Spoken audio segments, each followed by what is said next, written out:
जय माँ काली की भक्तों, जय परमपिता शिव की आप सभी भक्तों को माँ काली और भगवान शिव ढेर सारा आशीर्वाद प्रदान करें।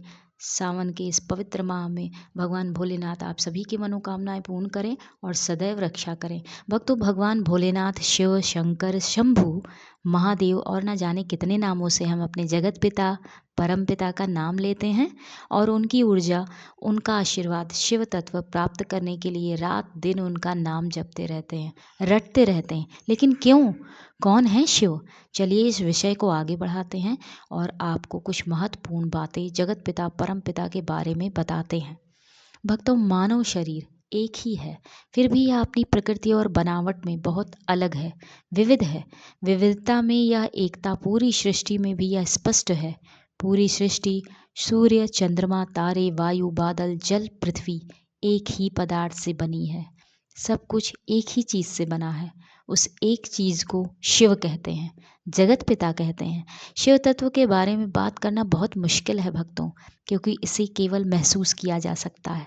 इतने शब्द कहाँ से लाऊं जो भगवान शिव को बता सके। इनफाइनाइट, अनंत हैं शिव, कण कण में हैं शिव।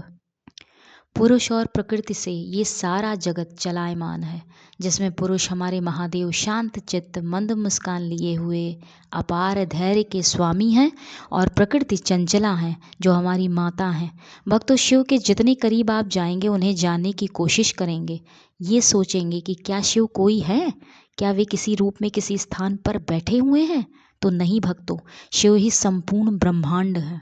शिव तत्व वह है जिसमें आदि भी है और अंत भी समाहित है। हम भोलेनाथ का पूजन करें या ना करें, उन्हें माने या फिर ना माने, कहीं ना कहीं हम उनसे जुड़े हुए हैं, क्योंकि संपूर्ण सृष्टि ही शिव है। आप ब्रह्मांड की आदि ध्वनि ओम की गहराई में जाकर उन्हें महसूस कर सकते हैं, जान सकते हैं। एक बार ब्रह्मा जी और नारायण भगवान ने भी उन्हें जानने की कोशिश की थी। एक बार नारायण ने सोचा कि हमें शिव को ढूंढना चाहिए कि शिव कहाँ से आए हैं, उनकी उत्पत्ति कहाँ से हुई है, इनके बारे में विस्तार से जानने का प्रयास करना चाहिए। और इस तरह भोलेनाथ के चरणों को खोजने के लिए हजारों वर्षों तक भगवान विष्णु नीचे की तरफ यात्रा करते रहे कि चरणों का अंत तो मिले, पर नहीं ढूंढ पाए।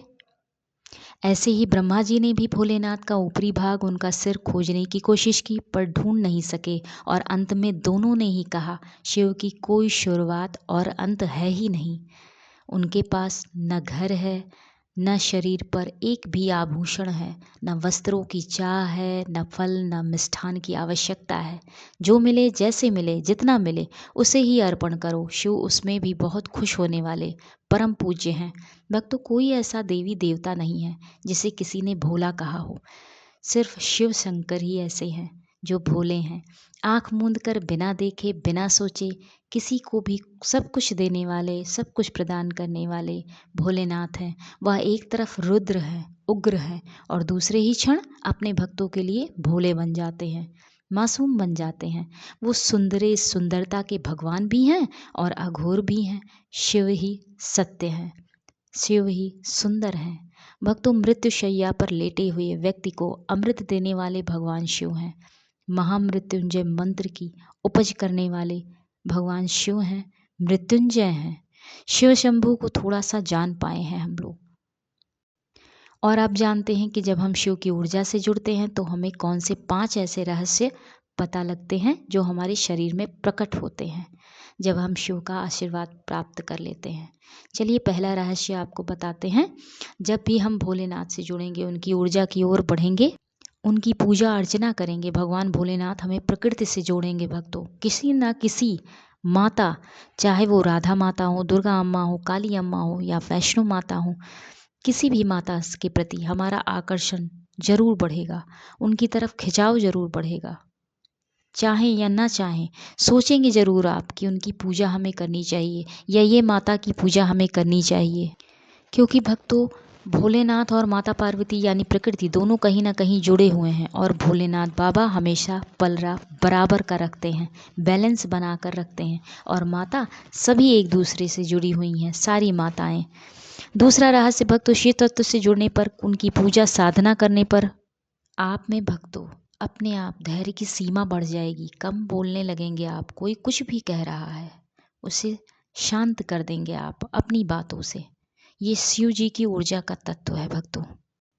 कोई भी कैसा भी व्यक्ति भक्तों, बड़बड़ाने वाला इंसान आपके सामने खड़ा हो, चिल्ला रहा हो, आप उसे अपनी बातों से बिल्कुल शांत कर देंगे और वो समझ ही नहीं पाएगा कि आपकी बातों से वो कैसे शांत हो गया। तीसरा रहस्य भक्तों, ये बहुत बड़ा रहस्य है जो आपको बता रही हूँ, आपको कहीं सुनने को नहीं मिलेगा कि जब भी आप भगवान भोलेनाथ का पूजन करेंगे भक्तों, जाप करेंगे, भगवान भोलेनाथ आपको सही दिशा, सही मोड़ तक पहुँचाएंगे, जिससे आपको फ़ायदा होगा, जिसमें आपका कल्याण छुपा होगा। उस देवी या देवता या आपके इष्ट की तरफ ले जाएंगे भक्तों, जिनका सार, जिनका महत्व आपके जीवन से जुड़ा होगा और आप उनसे जुड़ेंगे तब आपको ये महत्व समझ आएगा। लेकिन जब भी आपके साथ ऐसा हो, कभी भी भोलेनाथ को मत भूलिए भक्तों, उनसे ज़रूर अपना जुड़ाव बनाए रखिए। अक्सर भक्त कहते हैं मैं पहले शिव जी का पूजन करता था या करती थी, अब मैं इनका पूजन करता हूँ, इन देवी देवता को मानता हूँ। पर वे ये भूल जाते हैं कि कहीं न कहीं शिव ने ही उन्हें उस रास्ते पर मोड़ा है, वो सही रास्ता दिखाया है। चौथा रहस्य भक्तों, जो भी भक्त शिव जी की पूजा अर्चना नियमित करता है, बीमारी और कर्ज कोसों दूर रहते हैं।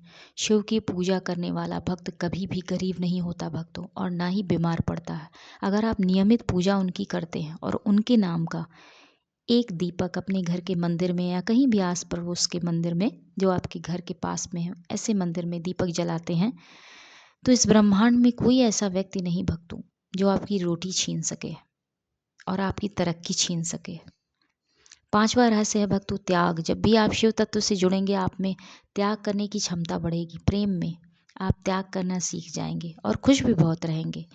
एक छोटा सा उदाहरण देकर समझाऊं तो किसी भी वस्तु को आपका छोटा भाई है या बहन जिद करता है कि मुझे ये चाहिए, और वो चीज़ आपको भी चाहिए, आप भी उसे पसंद करते हैं, फिर भी आप ये कहकर टाल जाएंगे, उसे दे देंगे कि चल तू छोटा है, इसे तू रख ले। ये कोई भी हो सकता है भक्तों, आपका भाई छोटा हो सकता है, आपकी बहन हो सकती है। एक पत्नी के द्वारा अपनी पति को ये कहा जा सकता है कि आपको ये आवश्यकता है, आप इसे इस बार ले लीजिए, अगली बार मैं ले लूँगी। या कोई भी पति अपनी पत्नी के लिए कह सकता है कि ये आवश्यकता है इस चीज़ की, आप इस बार ले लीजिए, अगली बार मैं इसे ले लूँगा। ये शिव तत्व है भक्तों। जब आप शिव को जानेंगे, आप वैसे बनने लगेंगे, सबके बारे में सोचने लगेंगे। एक बात बताती हूँ आपको, माता पार्वती और भगवान भोलेनाथ का संपूर्ण अंश है भगवान कार्तिकेय, लेकिन ये त्याग ही है उनका कि कैलाश पर शिवलोक में किसी भी प्रकार की हिंसा का कोई स्थान नहीं है। फिर भी उन्होंने अपने पुत्र को त्याग किया, अपने पुत्र का, उसको अपने से अलग कर दिया और देवताओं की रक्षा के लिए उन्होंने युद्ध का सेना नायक बना दिया। क्या जरूरी था भोलेनाथ भगवान को, माता पार्वती को ये उपाधि देना सेना नायक का कि युद्ध लड़ें? भगवान कार्तिकेय सदैव के लिए उन्हें दक्षिण भेज दिया। भक्तों, दक्षिण के देवता हैं भगवान कार्तिकेय, जिन्हें हम मुर्गन के नाम से जानते हैं, बहुत पूजते हैं लोग उन्हें वहाँ पर। कौन से ऐसे देवता हैं भक्तों जिन्होंने इस संसार की भलाई के लिए अपनी छाती पर, देवाधिदेव हैं फिर भी अपनी पत्नी से पांव रखवा लिए हों, या इस संसार की भलाई के लिए किसी भी माता ने अपने पति के ऊपर छाती पर पैर रख दिया हो, ये उदाहरण दिया हो संसार को। इस ब्रह्मांड को चलाने वाले महादेव महाकाल ही हैं, जिनके सामने समय भी नतमस्तक है। अपनी पत्नी को अग्नि में दधकते हुए देखा हो और हजारों वर्षों तक उसकी याद में रोकर दिन गुजारे हों कि कब पार्वती का जन्म होगा और कब शिव पार्वती एक हो पाएंगे। कितना कठिन हुआ होगा भक्तों उनके लिए। ये शिव तत्व है, ये शिव रहस्य है भक्तों। अपने ही पुत्र का गला काट देना संसार की भलाई के लिए, हलाहल विष पी लेना संसार की भलाई के लिए। प्रजापति दक्ष अपने ही ससुर से अपमर्यादित शब्दों का कई बार प्रयोग होने पर, कई अमर्यादित बातों को कहने पर सारी संसार की भलाई के लिए हलाहल विष का पान कर लेना। प्रजापति दक्ष अपने ही ससुर से अमर्यादित ना जाने कितनी बार गलत शब्दों का प्रयोग करने पर भी उल्टा सीधा कहने पर भी सब कुछ मुस्कुरा कर सहन कर लेना, ये सिर्फ कौन कर सकता है? देवाधिदेव महादेव ही ऐसे कर सकते हैं, इस ब्रह्मांड के पिता, जगत पिता। भक्तों, कभी भी आप शिव तत्व से जुड़ेंगे, आपकी आंखों में आंसू जरूर आएंगे। सिर्फ पूजन तक सीमित मत रहिए, उन्हें महसूस कीजिए, उन्हें जानने की कोशिश कीजिए। चलिए अपनी बातों को यहीं विराम देती हूँ भक्तों, मिलते हैं नेक्स्ट वीडियो में। धन्यवाद भक्तों।